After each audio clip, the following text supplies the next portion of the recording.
Considerada a 15ª maior região metropolitana do Brasil em população, com mais de 2 milhões de habitantes, a região metropolitana de Sorocaba progrediu, segundo dados do governo de São Paulo, no último ano com a conquista de verbas estaduais, avançou no plano estratégico de desenvolvimento urbano integrado e teve uma efetiva aproximação entre prefeitos e governo do estado.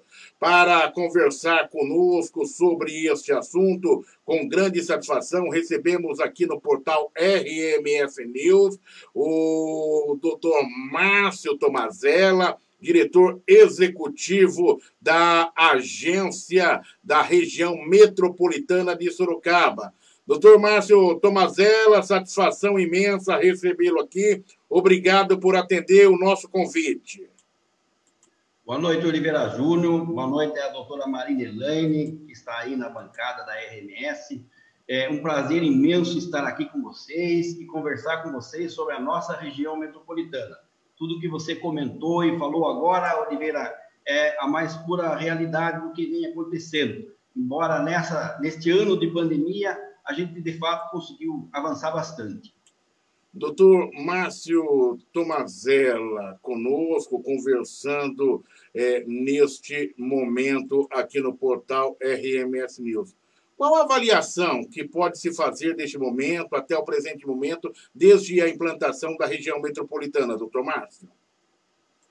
Veja, Oliveira, a implantação da região metropolitana ela nem é tão antiga. O pessoal às vezes fala, ela foi criada em 2014 e surgiu em 2015. Nós temos regiões, como é o caso da região metropolitana de Campinas, da Baixada Santista, que tem mais de 20 anos, 25 anos, inclusive, e as realizações passaram assim, demoraram bastante no início para se concretizar.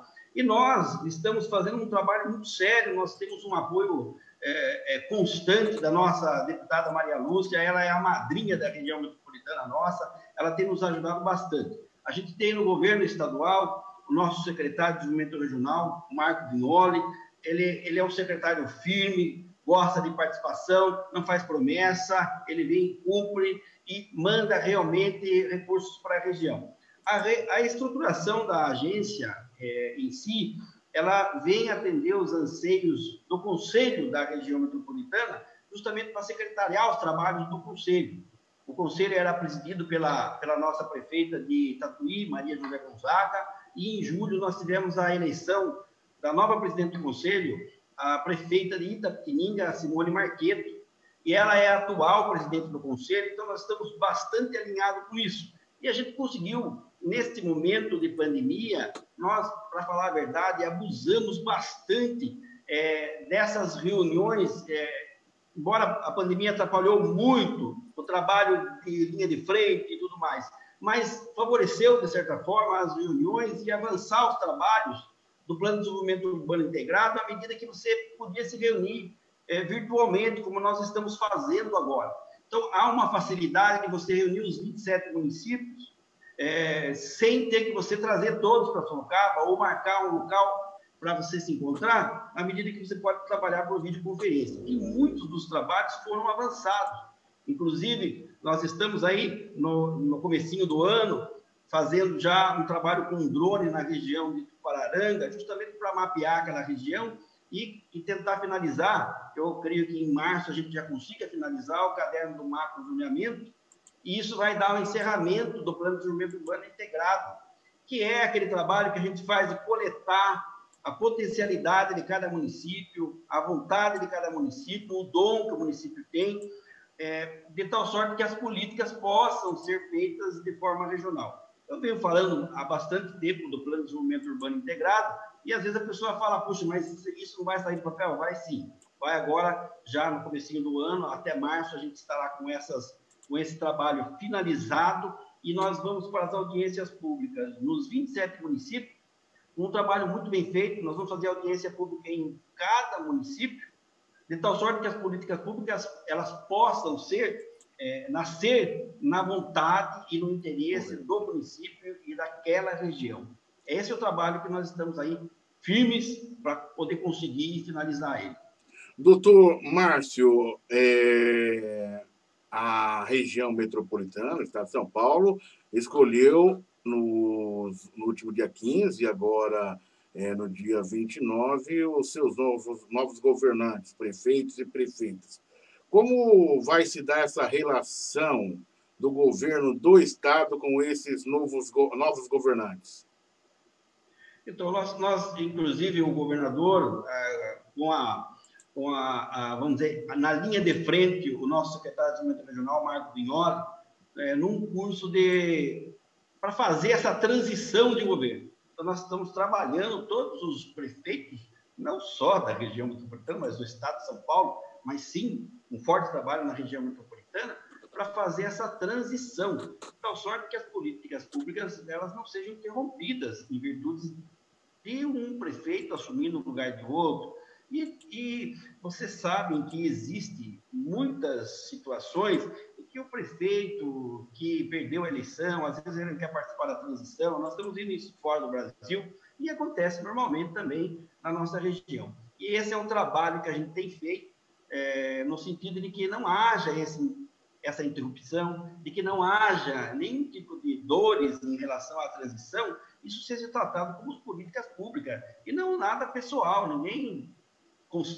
nós estamos trabalhando para que isso não ocorra. Então, eu tenho certeza que isso se dará de forma tranquila. Nós temos, assim, prefeitos que foram reeleitos na nossa região metropolitana, dos 27, 10 foram reeleitos, depois nós tivemos 3 que indicaram e fizeram sucessores, e são poucos os prefeitos que alguns não concorreram e outros acabaram perdendo realmente. Mas mesmo esses que perderam, eles estão bastante assim, receptivos nessa situação de poder fazer uma transição tranquila. Então, participei essa semana, os prefeitos participaram do primeiro, foi o primeiro curso, na segunda-feira, nós teremos mais 2 módulos de como a gente deve proceder para fazer essa transição. Então, tem município que tem lei para montar a equipe de transição, então é estruturada a equipe de transição, e tem alguns municípios que não tem nada fazendo essa previsão.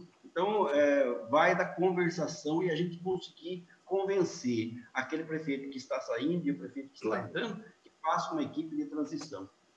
Estamos recebendo aqui no portal RMS News o diretor executivo da agência da região metropolitana de Sorocaba, doutor Márcio Tomazella. Na nossa bancada de formadores e formadoras de opinião independentes, doutora Marina Elaine Pereira, advogada especialista em gestão pública. Sua pergunta, doutora Marina, ao doutor Márcio Tomazella. Boa noite, doutor. Satisfação estar aqui com você hoje também, tendo essa participação. Eu acho que o doutor Márcio tocou num ponto muito importante, Oliveira. Até digo isso por experiência própria, porque eu fiz parte do governo, da equipe de transição do prefeito Panunzio, né, para o governo Crespo em 2017. E nós assumimos dia 5 de dezembro, por sinal, em 2016. E aí, eu, juntamente com outros 2 membros, pudemos ter contato com todos, fizemos reuniões com todos os secretários, e o quanto é importante isso, né, doutor? Essa questão da transição, e uma pena, né, que alguns municípios não tenham isso previsto legalmente, mas nada impede que se faça, né, essa transição, independente de previsão legal, né, como você bem colocou, por conta de você ter um panorama que eu acho que, por mais que muitas vezes, claro, quando a pessoa se candidata a um cargo desse, saiba o que é um orçamento, o que é uma LDO, uma LOA, mas não tem o contato direto com números reais e com a deficiência, eventualmente ou não, de cada órgão, né, de cada secretaria, né, doutor? Então, eu acredito que, e até porque ele vai trabalhar com o orçamento escolhido pelo antecessor, né? Acho que isso que é muito importante, porque nesse primeiro ano, você tem, de fato, essa limitação. Então, é muito importante haver esse entrosamento, né? Eu acho que essa ideia, né, do governo estadual, de ele estar tomando à frente disso, a iniciativa de fazer isso, faz com que as coisas transcorram um pouco mais tranquilamente. O chamamento do governo fez com que as partes que poderiam estar ali em litígio, em tese, eles baixem a guarda, senta, conversa, ó, você vai encerrar, você precisa prestar conta, você precisa mostrar tudo que está acontecendo, para que nada fique diferenciado e nada de errado aconteça. Traz aí a equipe nova, vai mostrando como é que funciona. E isto é quem que ganha? É a população, é o povo que ganha. Por quê? Porque daí não há interrupção de nenhum trabalho, não há interrupção de nenhum tipo de serviços que estão sendo executados. A questão orçamentária, ela é fundamental. Imagine, você está entrando ali, não sabe nem... Eu vou fazer umas expressões, mas você não sabe nem o botão que vai apertar, um exemplo, mas é exatamente isso. Você entra no carro, o carro não tem chave para ligar, precisa que veio alguém falar para você, faz um test drive aí. É como se fosse alguma coisa assim. Então, essa ideia do governo foi muito boa, os prefeitos ficaram super contentes, eles estão participando, muito felizes com isso, e se vê que é algo de continuidade, não tem aquela bateção, sabe? Nessa primeira reunião não ocorreu isso, foi muito legal. É claro que teve muito mais equipes do que prefeitos participando, tiveram prefeitos sim, mas muito mais equipes de transição participando, a equipe que estava passando os cargos, então foi um negócio bastante, assim, tranquilo. Vai continuar, nós temos mais uma segunda-feira agora próxima e a outra segunda-feira também. E a nós compete levar os prefeitos. Como eu estou no escritório na região metropolitana e também dou apoio ao escritório regional, o antigo EPLAN, então eu convoco os 47 municípios, não só os nossos 27 da região metropolitana. A gente convoca eles vêm e participam. Eu acho assim que está muito legal. Doutor Márcio, sim, doutora Marina. Pode perguntar, doutora Marina. Desculpa, Oliveira.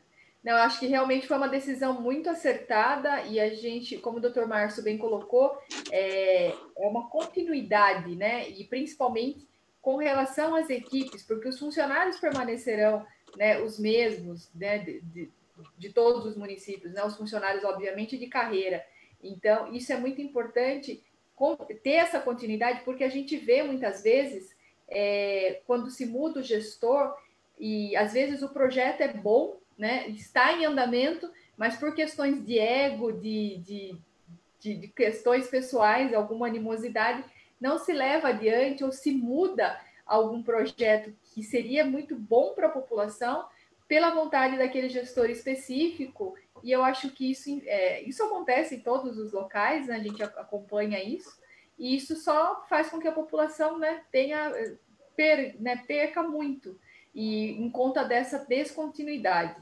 E aí, no caso, doutor Márcio, vocês irão acompanhar, então, todas as reuniões, como você falou, faz o convite para os prefeitos, né? Não são obrigados a participar, mas a agência está dando esse suporte para que seja feita justamente essa parte da transição. Sim, exatamente. E daí a gente participa. Eu vejo isso de forma muito positiva. Eu também tive uma experiência, vou relatar ela aqui, na transição do Panunzio para o Paulo Mendes. Eu fui participar do processo de transição porque fui ser secretário da área de Trabalho e Promoção Social. E na época era a Ivone Castilho. Ela foi em todos os postos de trabalho, me levando e apresentando aos funcionários. Então, quando eu assumi na sequência, em janeiro, eu já estava com tudo em mãos, não precisou parar nada, foi uma continuidade do trabalho, foi muito legal. E essa experiência, não é experiência minha, porque de todos os governos tem muitos outros que participaram de tudo, mas isso tem mostrado bastante eficiência nisso, tem sido super, super bom. Doutor, bom para a população. Doutor Márcio, de maneira objetiva, agora algumas perguntas rápidas. O senhor ouviu eu falar no início do programa sobre o anúncio do governador Dória em relação à questão do trem ligando São Paulo a Sorocaba. Dentro do governo, como que essa questão é tratada? Eu conversei com o governador João Dória, quando candidato, ainda ali na TV Tem, logo após ele conceder uma entrevista, ele conversou comigo e eu perguntei para ele, e a gente percebe que na fala dele, essa ligação Sorocaba-São Paulo, ela vem sempre na rasteira, não é um projeto de linha de frente.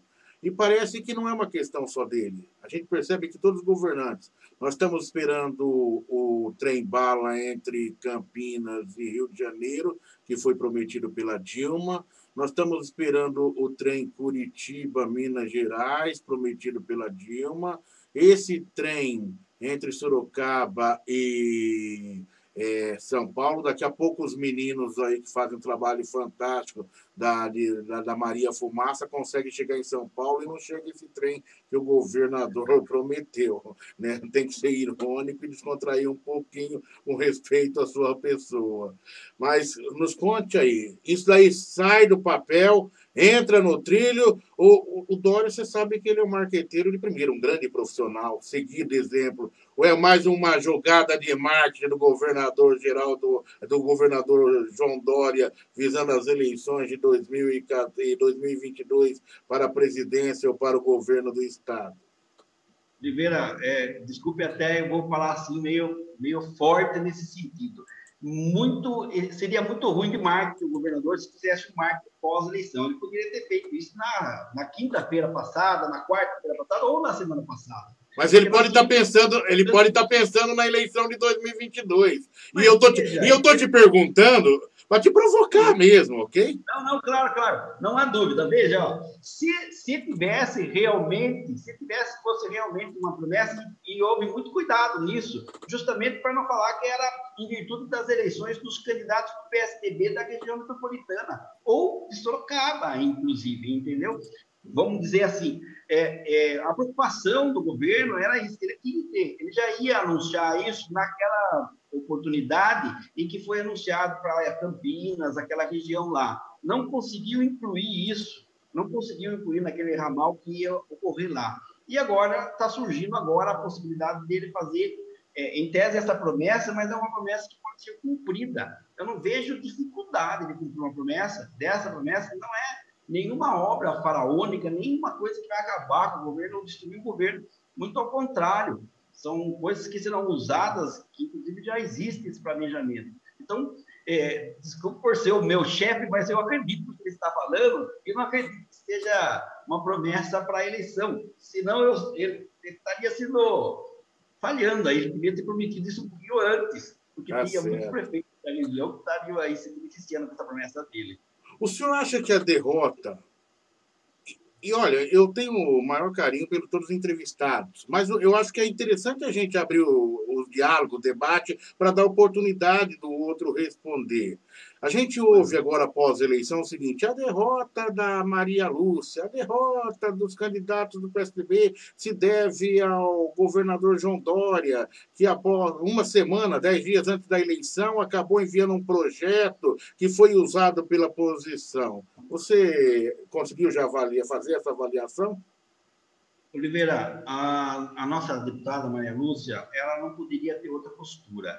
Quem preza pelos cofres públicos, pelo dinheiro público, era isso que se esperava dela. Poderia fazer outra jogada política, alguma coisa desse estilo, mas ela precisou, era obrigação fazer, tinha que fazer e fez o que tinha que ser feito. Não é custo que custar, era o que era necessário ser feito.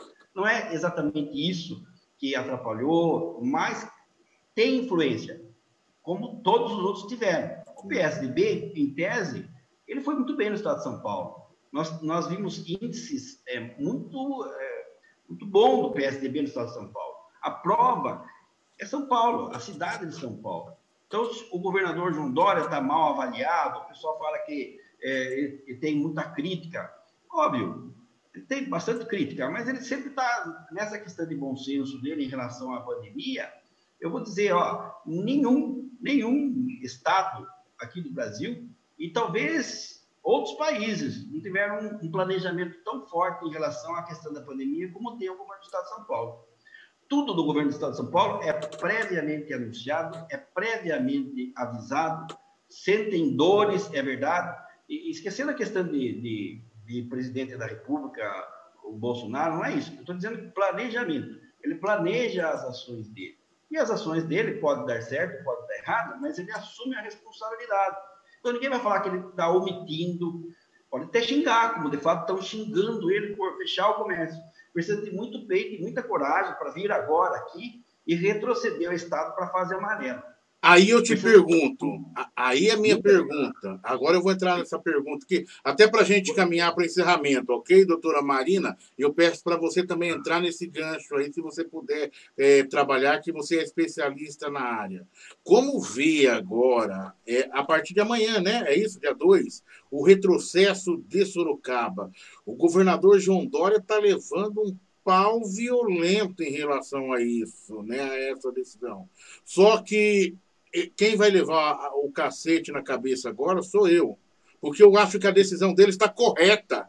Desde o início eu venho falando isso daí, né? Entendeu? Desde o início, talvez o tempo dirá a importância das decisões tomadas pelo governador João Dória. O que eu quero dizer é o seguinte, para mim o que vale o posicionamento do governo, não são ideologias. Nós sabemos a dificuldade que é administrar esse momento, né? Então, eu vejo com cautela, eu vejo com um olhar de responsabilidade essas decisões do governo. O que tem horas que eu tento compreender, não fiz psicologia, não fiz psiquiatria. Se tiver alguma outra coisa, alguma outra ciência que estude o ser humano, me diga, por favor, para mim ver se eu consigo estudar. Porque quando o homem fechou o negócio, né, o Estado, metia uma boca. A hora que o homem abre o Estado, metem a boca. Aí fica difícil. Né? Eu não estou falando porque o doutor Márcio Tomazella está aqui, não. O ouvinte sabe dessa fidelidade que eu tenho com todos aqui. Nós temos aqui internauta nesse momento que concorda e não concorda com a minha opinião. Eu estou abrindo uma discussão para você também discutir de forma inteligente na sua casa. Não é para brigar em casa com os amigos, é para discutir esse momento. Doutor Márcio. Veja, Oliveira, eu não sou médico, não sou infectologista.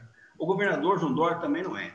Ele tem uma equipe que diz quais são os procedimentos.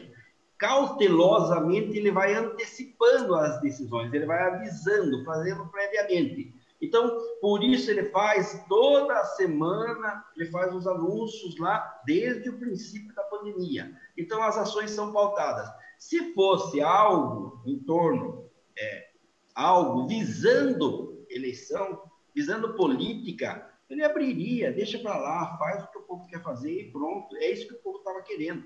Não, ele está...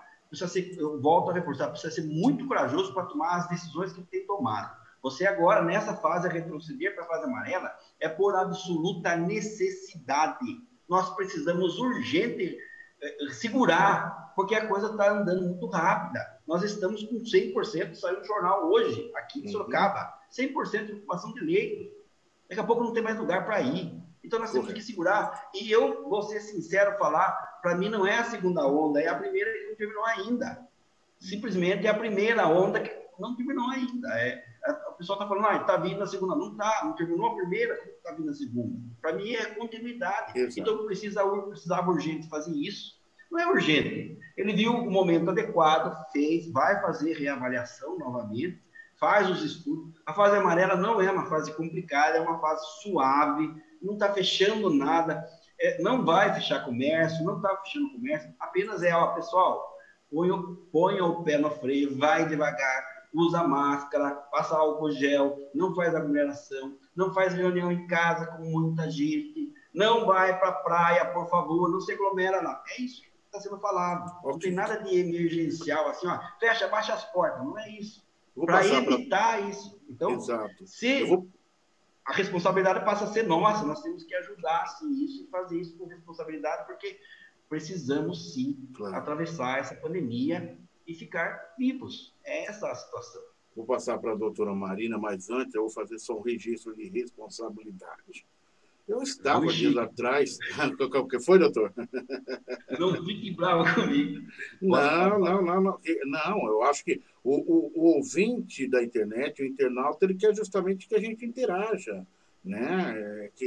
O objetivo é esse, é a gente conversar. Digo mais uma vez, Renato Amari, quando ia me dar entrevista na Rádio Cacique, falou, Oliveira, hoje nós vamos prosear.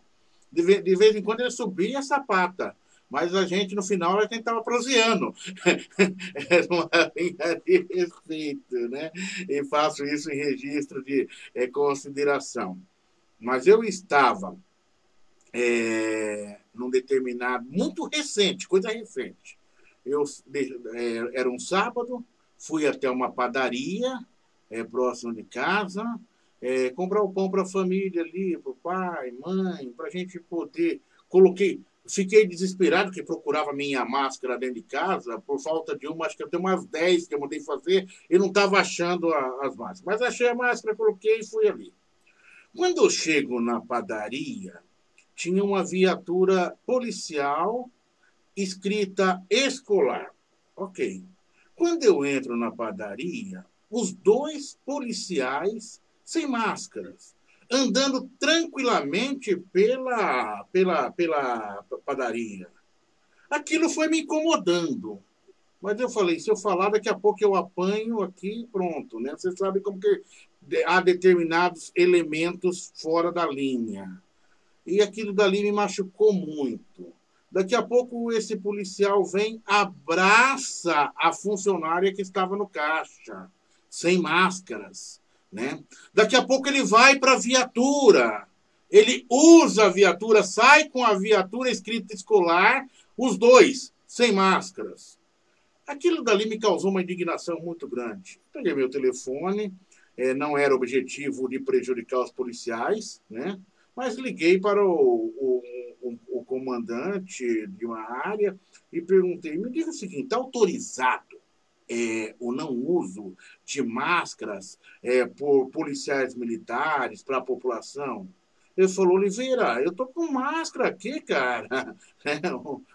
Um capitão, hein? Cara, eu estou com máscara, estou com colete, estou me ferrando aqui e os caras desobedecendo, né? Só vai naquele jeito, Oliveira, né?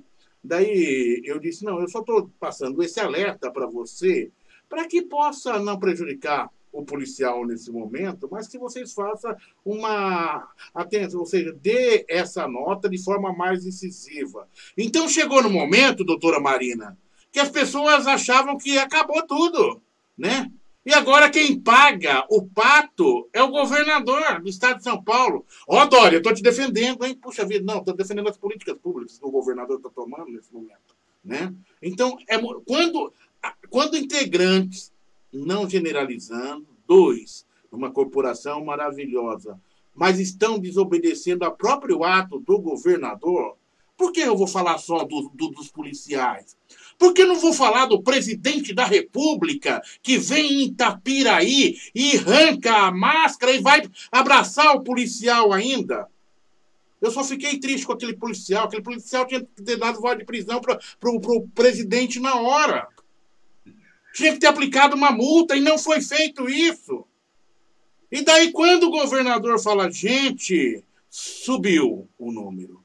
Daí vem aquela narrativa idiota que nós estamos ouvindo na atualidade. Ora, um dia depois da eleição... Doutora Marina.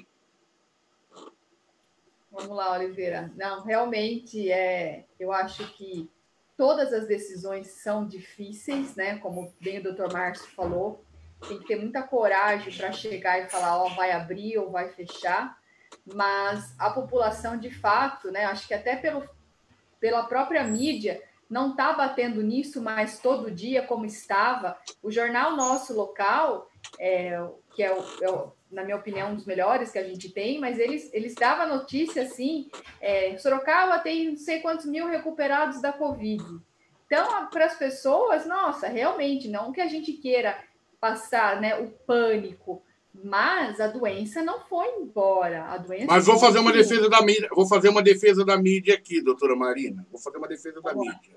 Vou fazer uma defesa da mídia, porque quando a mídia... Eu ouvi pessoas dizendo que desligaram o Jornal da Cacique, que eu apresento, porque justamente nos blocos que nós falávamos da Covid-19, que elas não aguentavam mais ouvir notícias negativas. Memes e mais memes foram disparados nas redes sociais contra a Rede Globo, o Record e tudo mais, né? Então, esse comportamento do ser... Hoje em dia é o seguinte, ou mete o pau na mídia, ou mete o pau na classe política, só que não fazem e não cumprem com as suas obrigações.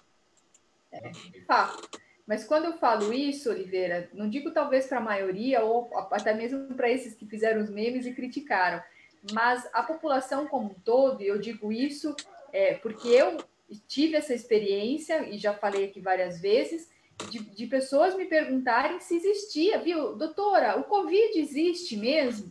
Então, para você ver, não desmerecendo a pessoa, mas o quanto tem gente mal informada ainda, infelizmente, né, que não acredita, talvez até por comportamento de políticos, enfim.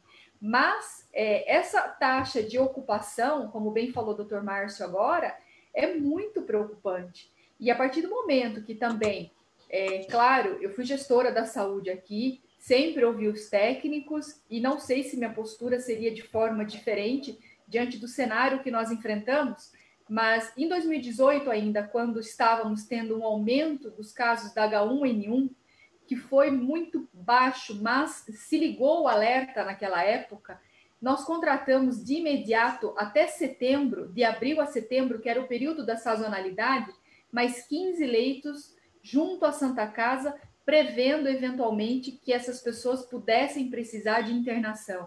Então, dentro de um planejamento, eu volto a falar nessa tecla, porque é importante, quando a gente fala de Covid, a gente sabia da existência do Covid desde novembro do ano passado. Então, a gente já tem aí um pouco mais de um ano que se podia estar se planejando ações efetivas no combate, de retomada, enfim. E aí, quando houve o desmonte do hospital de campanha, eu acho que, para mim, aqui em Sorocaba, analisando pelo contato que eu tive na rua e até em razão da campanha que eu fiz na rua, né, como que disputei a vereança, eu acho que esse foi o ponto-chave, porque na cabeça das pessoas, acabou, estava tudo bem. E aí, quando você vem com essa, não digo um retrocesso, mas com esse alerta que o governo está fazendo agora, que de fato é preocupante, e agora? Como que você vai fazer? Vai sobrar para o prefeito eleito aí, né? Questão de dias vai assumir a prefeitura, ter todo esse planejamento de se recontratar, de se montar uma nova estrutura. Então, nesses desencontros de informações, e infelizmente, Oliveira, nessa falta de gestão, é que muitas vezes a população também se perde. Não tiro a responsabilidade da população de forma alguma, até porque eu também faço parte disso, e embora tenha tido Covid, ainda tenho medo de uma reinfecção, uso máscara, faço uso do álcool, mas existe sim uma boa parcela de ambos aí, mas principalmente do poder público, e eu não analisando o Estado como um todo, falando de Sorocaba específico, por experiência do que me retrataram.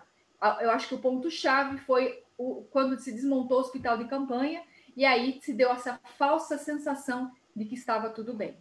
Doutor Márcio, é a pergunta. Então, agora eu coloco também para a gente encerrar dentro do comentário da doutora Marina Elaine. O governo estadual já passou determinações, orientações de como vai proceder a partir de agora? Quando a doutora Marina fala do desmonte do hospital de campanha, vale lembrar que o governo também reduziu o número de vagas no hospital Adib Jatene. E aí, responsabilidade do governo estadual. Então, para a gente fechar essa questão, o senhor tem alguma orientação nesse momento ou ainda não, doutor?